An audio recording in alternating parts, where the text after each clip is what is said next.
हाँ सरपंच जी, आप कह रहे थे कि आज भी बहुत सारे ऐसे गांव हैं जहां आधुनिकता बिल्कुल नहीं है। ऐसा ही एक गांव था हीरापुर। हीरापुर के लोग आज से 20 साल पहले की जिंदगी जी रहे थे। वहां ना बिजली थी, ना इंटरनेट था। बच्चों के पढ़ने के लिए स्कूल तक नहीं था।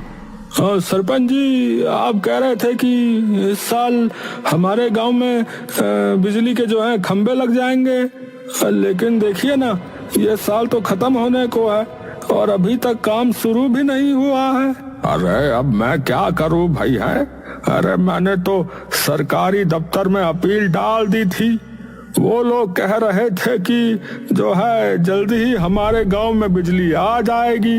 तो फिर आई क्यों नहीं सरपंच जी? आप सभी तो जानते ही हैं, सरकारी काम कोई भी जल्दी नहीं होता है भैया। बाकी फिर भी मैं प्रयास करने में लगा हूँ अपनी तरफ से। उसी गांव में बिल्लू नाम का एक आदमी रहता था। बिल्लू की 4 साल की बेटी थी जिसका नाम था राधा। बिल्लू अपनी बेटी को पढ़ा लिखा कर कलेक्टर बनाना चाहता था।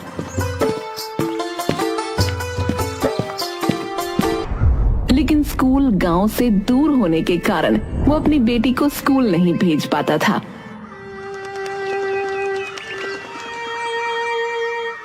पापा, मुझे स्कूल जाना है, मुझे पढ़ाई करनी है। यही तो मैं भी चाहता हूँ मेरी बच्ची, लेकिन ये मुमकिन नहीं है बेटा। हमारे गांव में कोई स्कूल ही नहीं है। फिर मैं तुझे कैसे पढ़ा सकता हूँ बेटिया? पापा, हमारे गांव में स्कूल क्यों नहीं है? मैं पढ़ाई कैसे करूंगी? मैं कलेक्टर बनना चाहती हूँ, लेकिन जब मैं पढ़ाई ही नहीं करूंगी तो कलेक्टर कैसे बनूंगी? मुखिया के बेटे को पढ़ाने के लिए दूसरे गांव से एक टीचर आती थी। जब वो मुखिया के बेटे को पढ़ा रही थी तो राधा वहां से गुजर रही थी।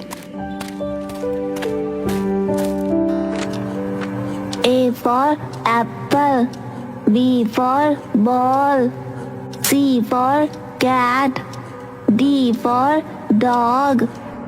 राधा खिड़की के पास खड़ी होकर सब सुन रही थी।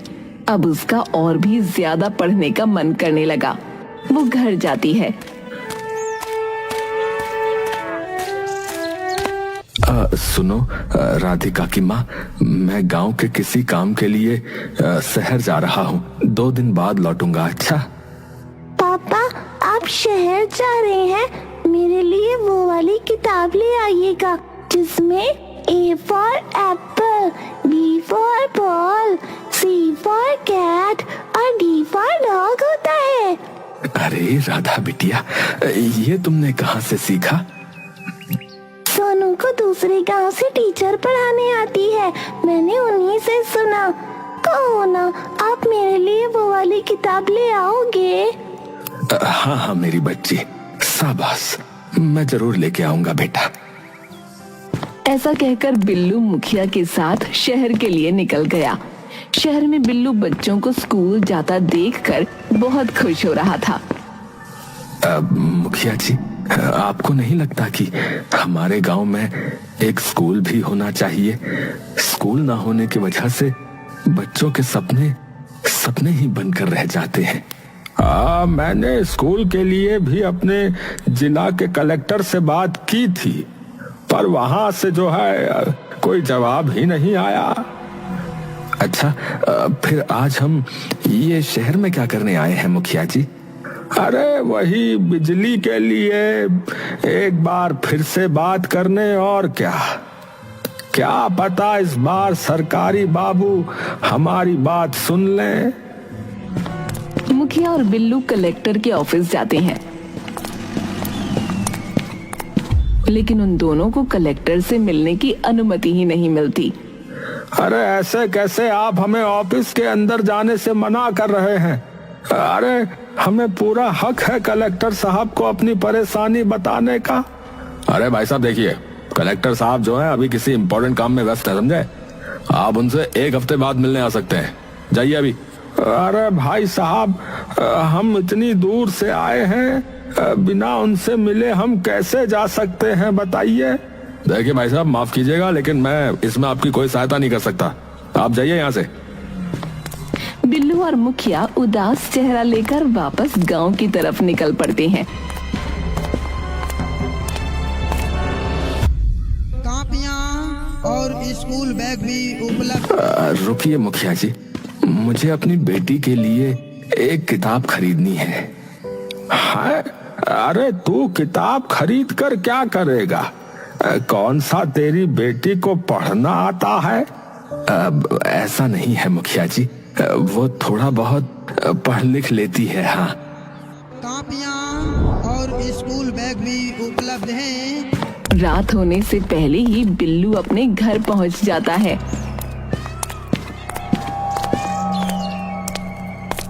क्या बात है जी, आप तो 2 दिन बाद आने वाले थे, फिर आप आज ही कैसे लौट आए? अरे क्या बताऊं राधा की माँ, जिस काम के लिए गए थे वो काम तो हुआ ही नहीं।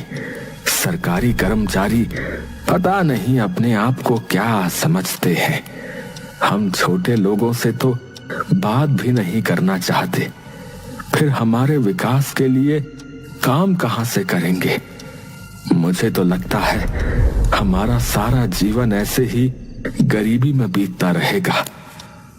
कभी राधा अपने पिता के पास आती है और कहती है, पापा आप मेरे लिए वो वाली किताब लेकर आए हैं ना? अरे हाँ, मेरी बच्ची लाया हूँ। देखो, मैं तुम्हारे लिए तुम्हारी वाली किताब लेकर आया हूँ। अच्छा, शुक्रिया पापा, आप सच में बहुत अच्छे हैं। आप देखिएगा, एक दिन मैं पढ़ लिख कर कलेक्टर बनूंगी और अपने गांव के विकास के लिए सब कुछ करूंगी। 4 साल की राधा के मुंह से इतनी बड़ी बड़ी बातें सुनकर बिल्लू की आंखों से आंसू बहने लगे। उसकी आंखों में लाचारी थी। कुछ ही दिनों बाद गांव में कुछ अजीब लोग आते हैं। अरे बिल्लू भैया, अरे कहाँ हो? अरे जरा देखो, अपने गांव में कुछ लोग आए हैं भैया। उनके पास बड़े बड़े जो है कैमरा है और बहुत बड़ी बड़ी गाड़ी से आ रहे हैं। अरे भैया, हम सब तो उन्हीं को देखने जा रहे हैं। क्या हो रहा है वहाँ पर? हाँ क्या सच में? चलो मैं भी आता हूँ भैया, मैं भी आ रहा हूँ। बिल्लू के पीछे पीछे उसकी बेटी भी भागने लगती है। वो लोग देखते हैं कि वहां पर कुछ बड़े लोग आए हुए हैं। देखिए, हम लोग इन्फ्लुएंसर्स हैं, हम गरीब लोगों की मदद करते हैं और वीडियो बनाते हैं ताकि हमारी वीडियो देखने वाले लोग हमसे इन्फ्लुएंस हो सकें और वो भी हमारी तरह लोगों की मदद करें। तो क्या आप यहाँ पर हमारी सहायता करने आई हैं? जी, मैं यहाँ आप लोगों की मदद करने ही तो आई हूँ। बहुत रिसर्च के बाद मुझे इस गांव के बारे में पता चला कि ये गांव बहुत ज्यादा पिछड़ा हुआ है।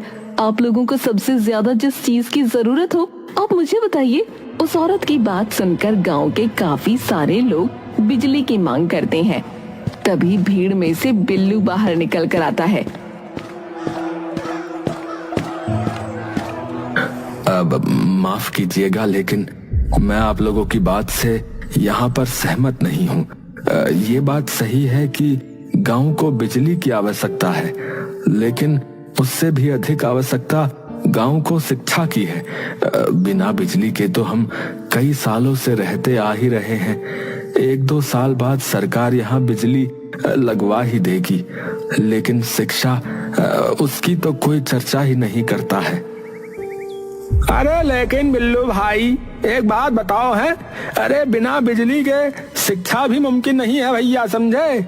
हमें पहले जो है बिजली की जरूरत है भैया। हाँ, अरे नहीं नहीं भाई, हमें सबसे अधिक शिक्षा की आवश्यकता है। हमारा गांव शिक्षित हो जाएगा तो गांव अपने आप विकसित होगा।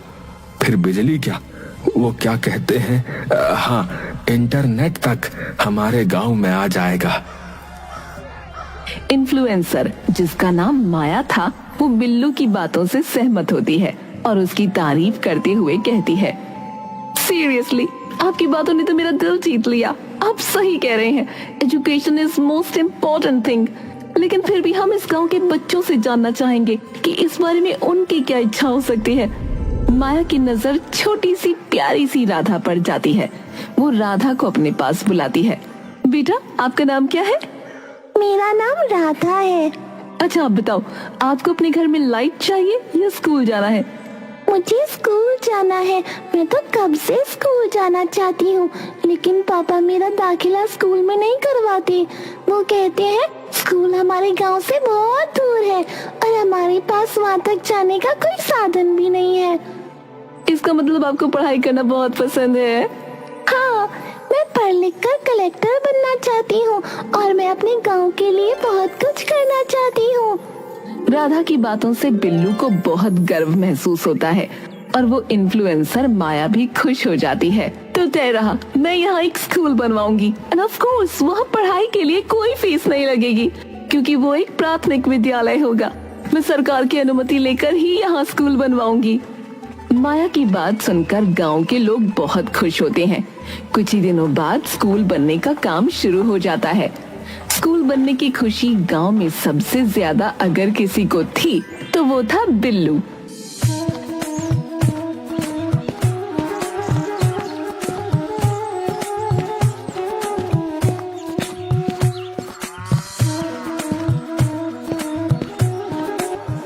क्या बात है बिल्लू भाई, तुम्हारी बात तो सच हो गई।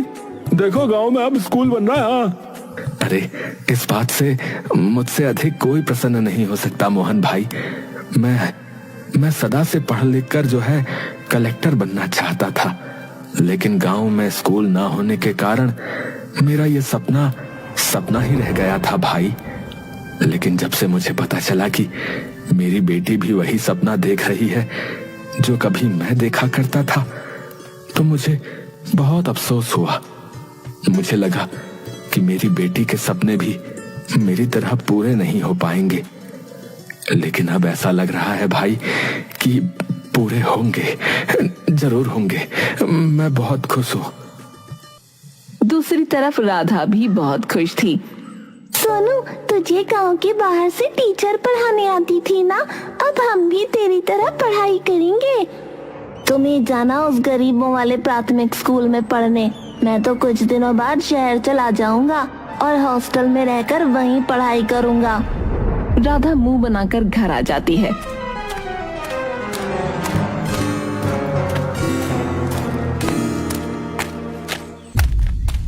जब उसके पापा घर आते हैं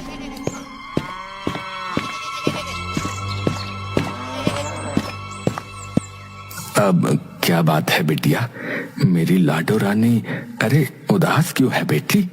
अब तो गांव में स्कूल भी बन रहा है। अब तो तुम्हें प्रसन्न होना चाहिए। अब मेरी बच्ची भी पढ़ाई करेगी। पापा, मुझे इस 2 कौड़ी के स्कूल में पढ़ाई नहीं करनी। मुझे भी पढ़ने शहर जाना है, हॉस्टल में पढ़ाई करनी है। अरे ये सब तुमसे किसने कहा बेटी? सोनू ने। उसने कहा ये 2 कौड़ी का स्कूल है, यहाँ अच्छी पढ़ाई नहीं होगी। अरे बेटा, ऐसा कुछ नहीं है। देख, स्कूल जो होता है ना, वो मंदिर के समान होता है बेटा। उसके बारे में ऐसा बुरा नहीं बोलना चाहिए। और वैसे भी जो पढ़ाई करने वाले बच्चे होते हैं ना बेटी, वो कहीं भी पढ़ाई कर लेते हैं बेटा। और तुम तो मेरी सबसे ज्यादा होशियार बेटी हो। हाँ हाँ पापा, आपने सही कहा। आखिर वो हमारे गांव का पहला प्राथमिक विद्यालय होगा और माया आंटी ने कितनी मेहनत की होगी ना इस विद्यालय को बनाने में। मैं वहाँ पढ़ने जरूर जाऊंगी।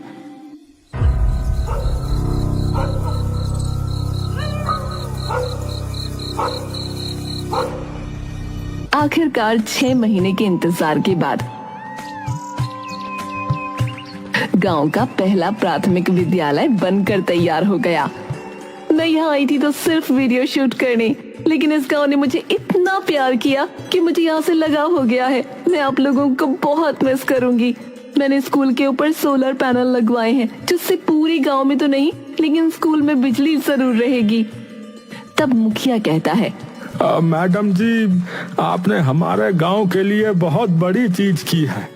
भले ही आपने ऐसा वीडियो के लिए किया हो, लेकिन आपकी इस छोटी सी पहल ने हमें विकास तक पहुंचने की सबसे मुश्किल सीढ़ी को पार करवा दिया है। हम गांव वाले जो है आपके सदा आभारी रहेंगे। नहीं नहीं, आप ऐसा मत कहिए, ये तो मेरा काम है। मेरे थोड़े से पैसे और थोड़ी सी मेहनत से अगर इस गांव के बच्चों का भविष्य बन जाएगा तो ये मेरे लिए बहुत खुशी की बात होगी। ठीक है, अब मैं चलती हूँ। अलविदा लेकर माया वहाँ से चली जाती है।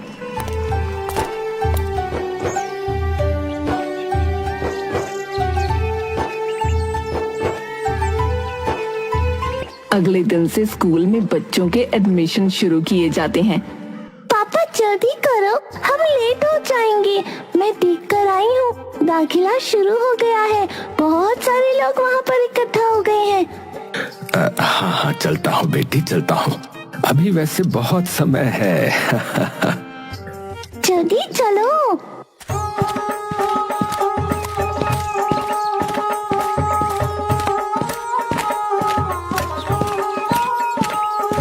आज वो बहुत खुश था। कुछ देर में राधा का दाखिला स्कूल में हो जाता है। 2 दिन बाद से राधा को स्कूल जाना था। वो अपने पहले दिन के लिए बहुत ज्यादा उत्सुक थी। पापा, आपने समय तो ठीक से सुना था ना? मैडम ने सुबह 8 बजे का वक्त दिया था। सुबह कहीं मैं लेट ना हो जाऊं। जल्दी सोगी तभी तो सुबह जल्दी उठ पाओगी। अगर जल्दी नहीं सोई तो स्कूल में नींद आएगी। राधा सो जाती है।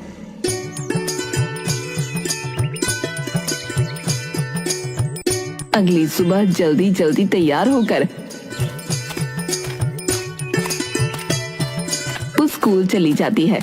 आज उसका स्कूल में पहला दिन था, इसलिए वो बहुत खुश थी। जब वो अपनी क्लास में पहुंची, मैडम, क्या मैं अंदर आ जाऊं? आ जाओ। अरे ये क्या कपड़े पहन कर आई हो? बेटा, कल से स्कूल यूनिफॉर्म पहन कर आना। मम्मी पापा से कहना कि वो तुम्हें स्कूल यूनिफॉर्म और नर्सरी की किताबें दिला दें। ठीक है मैडम, मैं कह दूंगी। छुट्टी के बाद जब राधा घर जाती है, मम्मी पापा कहाँ हैं? बेटा, पापा तो खेत पर गए हैं काम करने। अब तुम कहाँ जा रही हो? खेत जा रही हूँ, मुझे पापा से बहुत जरूरी बात करनी है।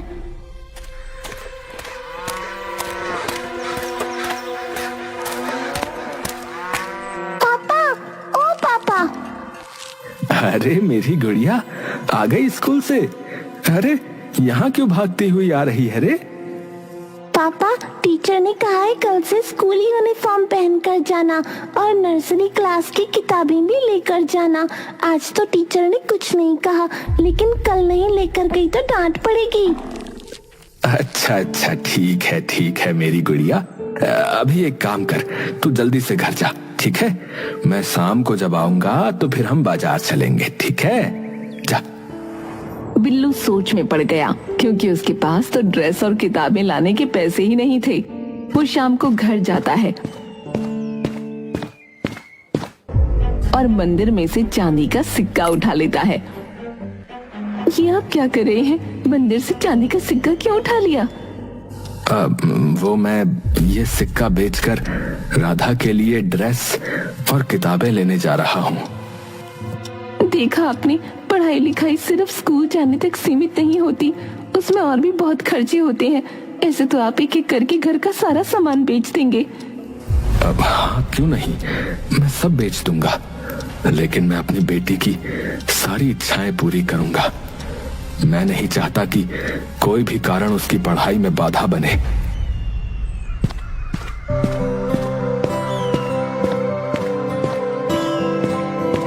ऐसा कहकर बिल्लू चांदी का सिक्का लेकर बाजार चला जाता है और उसे बेचकर अपनी बेटी के लिए ड्रेस और किताबें ले आता है।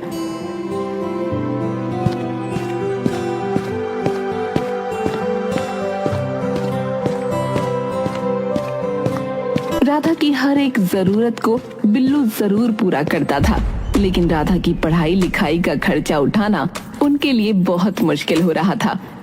मैंने कहा था ना, प्राथमिक विद्यालय है तो क्या हुआ, पढ़ाई लिखाई में बहुत खर्चा होता है। तुम सही कह रही हो, लेकिन क्या हम अपनी आर्थिक तंगी की वजह से अपनी बेटी की पढ़ाई छुड़ा दें? बोलो, क्या तुम इस बात से सहमत हो? क्या तुम सच में नहीं चाहते कि हमारी बेटी पढ़ लिख कर कलेक्टर बने? देखिए, कौन सी माँ नहीं चाहेगी कि उसकी बेटी बहुत आगे जाए, लेकिन क्या? बोलो, अगर हम दोनों मिलकर काम करेंगे तो हम अपनी बेटी को पढ़ा सकते हैं। बिल्लू की पत्नी बिल्लू की बातों से सहमत हो जाती है और अपने लायक कोई काम ढूंढने लगती है। तभी उसकी पत्नी को गांव के सेठ तिवारी लाल के यहाँ साफ सफाई का काम मिल जाता है। आप जानते हैं, सेठ तिवारी लाल के यहाँ मुझे साफ सफाई का काम मिल गया है। मैं बहुत खुश हूँ। अब हम अपनी बेटी की सारी जरूरतें पूरी कर सकेंगे। तुमने सही कहा। मुझे माफ करना, मेरे होते हुए भी मैंने तुम्हें काम करने को बोला। आप कैसी बातें कर रहे हैं? मैं आपकी पत्नी हूँ। मैंने सुख और दुख दोनों में आपका साथ देने की कसम खाई है। फिर क्या था, बिल्लू की पत्नी तिवारी लाल के यहाँ काम करने लगती है। लेकिन सेठ तिवारी लाल की हरकतें कुछ ठीक नहीं थीं। वो किसी न किसी बहाने बिल्लू की पत्नी शर्मीली को गलत ढंग से छूने की कोशिश करता रहता था।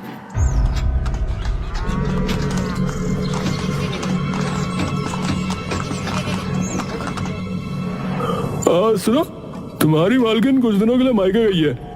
अब से मेरा ध्यान तुम्हें ही रखना है, ठीक है? क्या मतलब? क्या कहना चाहते हैं आप? मेरा मतलब है कि मेरे खाने पीने का ध्यान तुम्हें रखना है। शर्मिली तिवारी लाल से बहुत नफरत करती थी, लेकिन पैसों के कारण वो उसे कुछ नहीं कह सकती थी। शर्मिली, अरे शर्मिली, अरे 2 कप चाय ले आना भाई। ठीक है मालिक। अजीब आदमी है, अकेले 2 कप चाय पिएगा। मेरा क्या, मैं बना देती हूँ। शर्मिली 2 कप चाय लेकर सेठ तिवारी लाल के पास जाती है। ये लीजिए मालिक। अरे तुम कहाँ जा रही हो भाई? अरे यहाँ बैठो, ये दूसरी कप चाय मैंने तुम्हारे लिए मंगाई है। अरे आओ, बैठो बैठो, मेरे साथ बैठकर चाय पियो। क्या?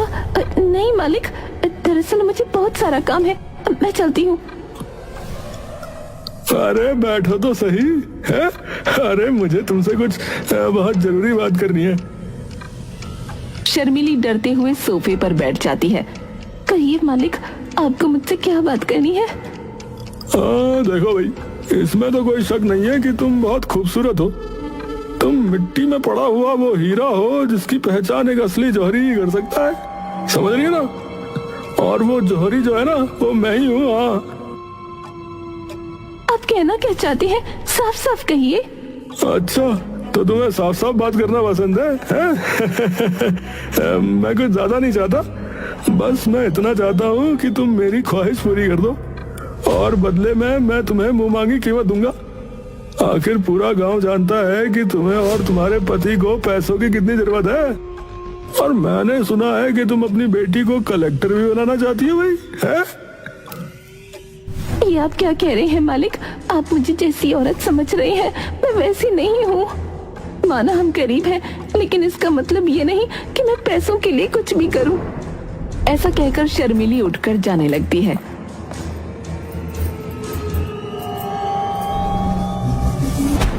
तभी तिवारी लाल उसका हाथ पकड़ लेता है। अरे तेरे जैसी 2 कौड़ी की औरत है, अब मुझे मना करेगी? है, मुझे मना करेगी? मेरा हाथ छोड़िए, नहीं तो मैं शोर मचा दूंगी। तिवारी लाल शर्मिली के साथ जबरदस्ती करने लगता है। मैंने कहा मुझे छोड़िए, भगवान के लिए मुझे छोड़िए। अरे बहुत घमंड है ना तेरे अंदर, है? तेरे घमंड को तो मैं 2 मिनट में चकनाचूर कर दूंगा। रुक।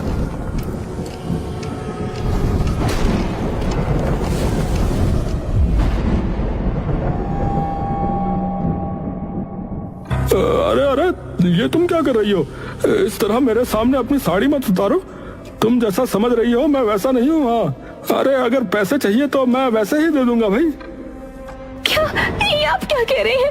तभी शर्मिली की नजर बाहर की तरफ जाती है।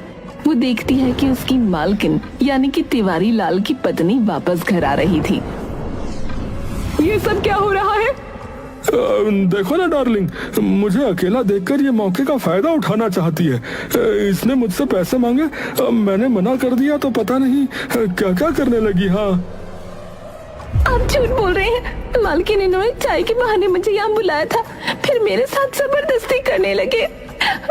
तेरी इतनी हिम्मत, एक तो गलत काम करती है, ऊपर से मेरे पति पर इल्जाम लगा रही है। तुझे तो मैं छोड़ूंगी नहीं। मालकिन शर्मीली के बाल पकड़कर गांव के बीचों बीच ले जाती है।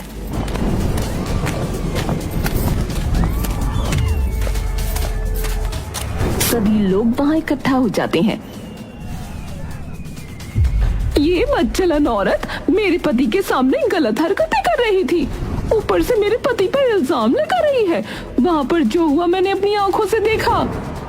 शर्मीली तो ऐसी है, हमें नहीं पता था। सेठ तिवारी लाल कितने सीधे आदमी हैं, गांव में सब जानते हैं। गांव वालों, इसे तो पत्थर से मारना चाहिए।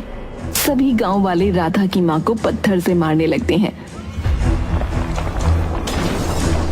स्कूल से वापस लौट रही राधा जब गांव के बीचों बीच इतनी भीड़ देखती है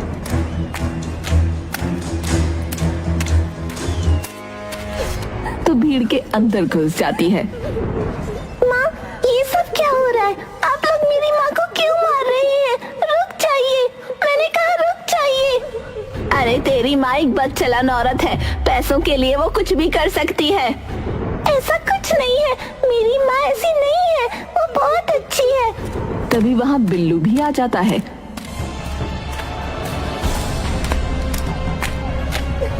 उसे सारी बात पता चलती है। रुक जाइए, मुझे अपनी बीवी पर पूरा भरोसा है, वो ऐसा कभी नहीं कर सकती। अरे तू क्या अपनी बीवी को गलत कहेगा भाई? तूने तो खुद ही अपनी बीवी को काम करने के लिए भेजा था ना। मुझे तो लगता है ये सब तेरा ही आइडिया है। हाँ, कौन सही है और कौन गलत, इसका फैसला तो पुलिस करेगी। आप लोगों को कोई हक नहीं है मेरी बीवी को गलत बोलने का। चलो शर्मिली, घर चलते हैं। हाँ माँ, घर चलो। बिल्लू अपनी पत्नी और बेटी के साथ घर आ जाता है।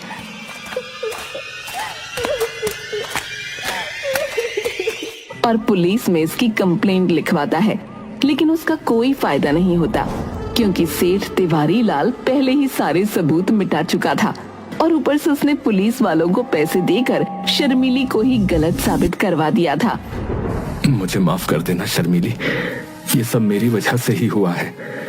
मैं तुम्हें न्याय भी नहीं दिलवा पाया, ना मैं तुम्हें काम करने के लिए भेजता और ना ये सब होता। नहीं पिताजी, सब मेरी गलती है। मेरी पढ़ाई के खर्चे की वजह से माँ काम करने गई थी, तभी ये सब हुआ। मैं पढ़ाई छोड़ दूंगी पापा। नहीं मेरी बच्ची, तू पढ़ाई ना छोड़ सकती। अगर तू पढ़ाई छोड़ देगी तो तेरी माँ का बदला कौन लेगा? अब तुझे ही कलेक्टर बनके मुझे न्याय दिलवाना है मेरी बच्ची। मैं जरूर कलेक्टर बनूंगी माँ, और आपको न्याय भी जरूर दिलवाऊंगी। ये आपकी बेटी का वादा है आपसे।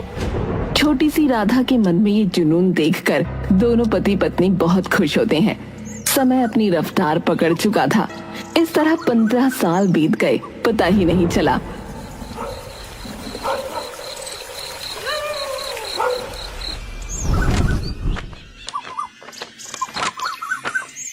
राधा भी अब बड़ी हो गई थी। पापा, मेरी 12वीं कंप्लीट हो गई है और देखिए मैं कितने अच्छे नंबरों से पास हुई हूँ। पूरे गांव में फर्स्ट आई हूँ। अरे वाह बेटी, मेरी बेटी ने तो कमाल कर दिया। बहुत बढ़िया बेटी, शाबाश। आज मैं बहुत खुश हूँ। लेकिन पापा। लेकिन क्या बेटी, बोलो। पापा, मुझे आगे पढ़ने के लिए कॉलेज जाना है। मैं आगे पढ़ना चाहती हूँ पापा। मैं शहर जाना चाहती हूँ। बिल्लू कुछ नहीं बोलता। इस वक्त वो लाचार हो गया था। तभी शर्मिली बोली, बेटा तू शहर जरूर जाएगी। तेरी पढ़ाई और कामयाबी के बीच में मैं किसी चीज को नहीं आने दूंगी। हाँ बेटी, तेरी माँ सही कह रही है। तू चिंता मत कर, हम तेरा एडमिशन कॉलेज में करवा देंगे बेटी। तू चिंता मत कर। अच्छा, थैंक यू पापा, थैंक यू मम्मी, आप दोनों बहुत अच्छे हो। ऐसा कहकर राधा वहां से चली जाती है। शर्मीली, हमने कह तो दिया कि हम बिटिया का एडमिशन शहर में करवा देंगे, लेकिन सोचा है कि कैसे करवाएंगे। मुझे लगता है हमें अपना घर गिरवी रख देना चाहिए। तुम क्या कह रही हो? क्यों, आपको अपनी बेटी पर भरोसा नहीं है? बिल्लू और शर्मीली अपना घर गिरवी रख देते हैं और उन पैसों से राधा का एडमिशन शहर के एक बहुत अच्छे कॉलेज में करवा देते हैं। इसी तरह कुछ समय बीत जाता है। एक दिन एक औरत फटे हुए कपड़ों में गांव वालों से मदद मांग रही थी। सुनिए, मेरी मदद कीजिए। वो तिवारी लाल मेरे साथ गलत करना चाहता था। उसने मेरे पीछे अपने गुंडे लगा रखे हैं। मैं सच कह रही हूँ, मेरी मदद कीजिए। आजकल लोगों को क्या हो गया है, पैसों के लिए अमीर लोगों के पास जाते हैं और फिर बाद में उनकी इज्जत नीलाम करने की कोशिश करते हैं। ऐसा नहीं है, मैं सच कह रही हूँ। तभी वहाँ बिल्लू और शर्मीली आ जाते हैं।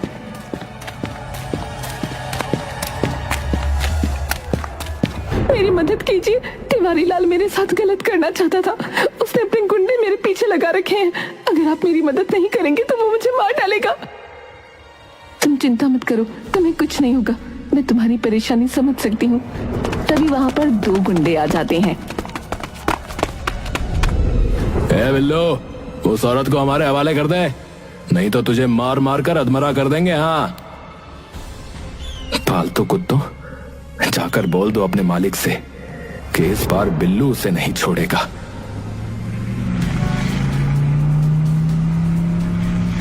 रुक जाओ।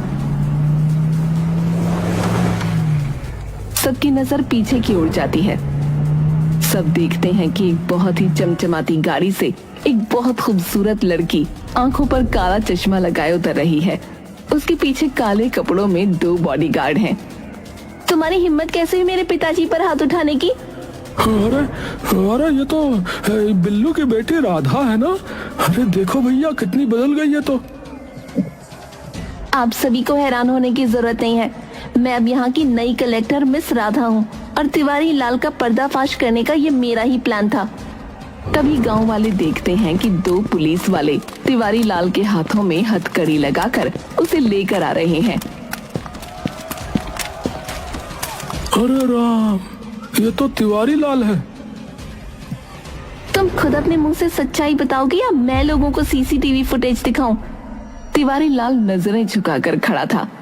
लगता है मुझे ही गांव वालों को सीसीटीवी फुटेज दिखानी पड़ेगी। गांव वालों के सामने एक फुटेज राधा प्ले करती है जिसमें सेठ तिवारी लाल उस औरत के साथ छेड़खानी कर रहा था।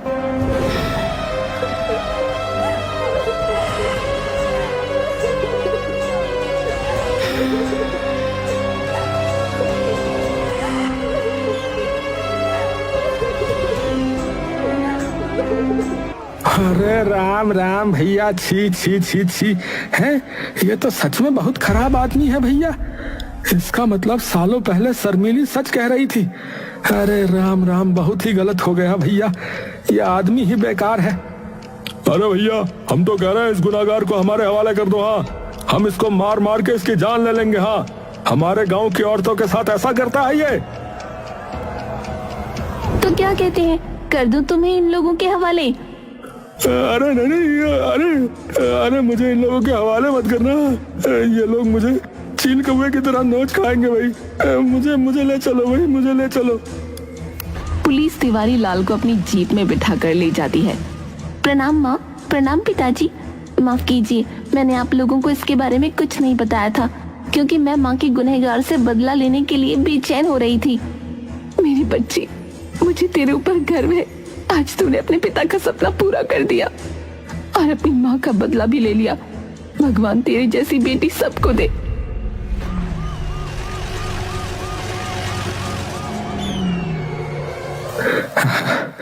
मेरे पास तो तुम्हारी तारीफ में कहने के लिए शब्द ही नहीं है मेरी बच्ची। तुम्हें इस तरह बड़ी गाड़ी में आता देख आज मुझे बहुत प्रसन्नता हो रही है मेरी बच्ची। जुग जुग जियो मेरी बच्ची, खूब तरक्की करो।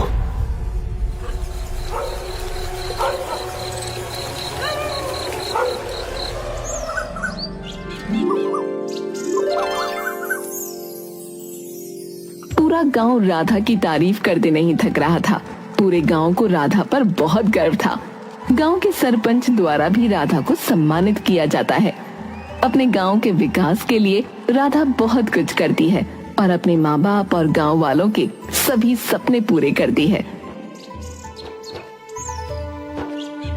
और ये सब संभव हो पाया था उस इन्फ्लुएंसर माया के बनाए गांव के पहले प्राथमिक विद्यालय की वजह से, जिसने सिर्फ राधा की ही नहीं बल्कि हरिपुर के कई बच्चों के सपनों को पूरा किया था।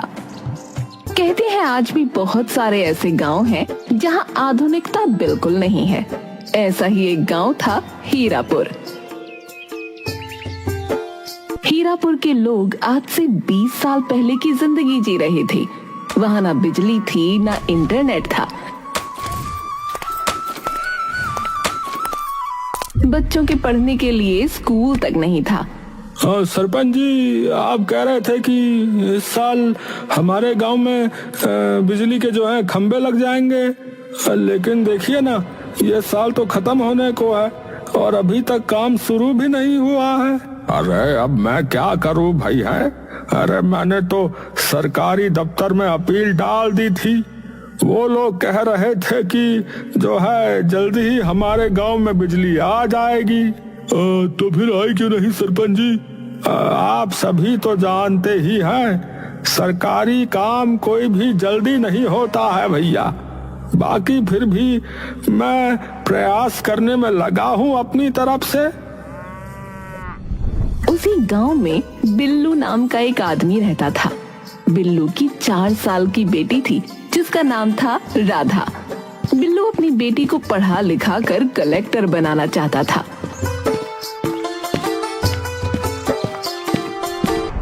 लेकिन स्कूल गांव से दूर होने के कारण वो अपनी बेटी को स्कूल नहीं भेज पाता था।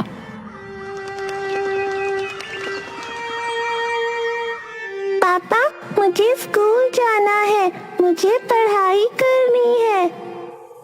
यही तो मैं भी चाहता हूँ मेरी बच्ची, लेकिन ये मुमकिन नहीं है बेटा। हमारे गांव में कोई स्कूल ही नहीं है, फिर मैं तुझे कैसे पढ़ा सकता हूँ बिटिया? पापा, हमारे गांव में स्कूल क्यों नहीं है? मैं पढ़ाई कैसे करूंगी?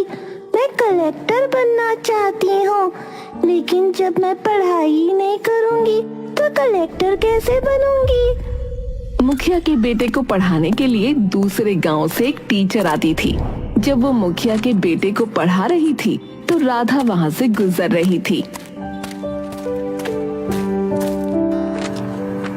A for apple, B for ball, C for cat, D for dog. Radha खिड़की के पास खड़ी होकर सब सुन रही थी। अब उसका और भी ज्यादा पढ़ने का मन करने लगा। वो घर जाती है।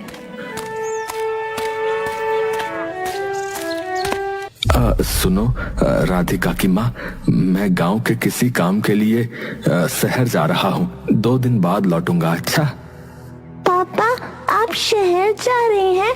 मेरे लिए वो वाली किताब ले आइएगा जिसमें A for apple, B for ball, C for cat और D for dog होता है। अरे राधा बेटी,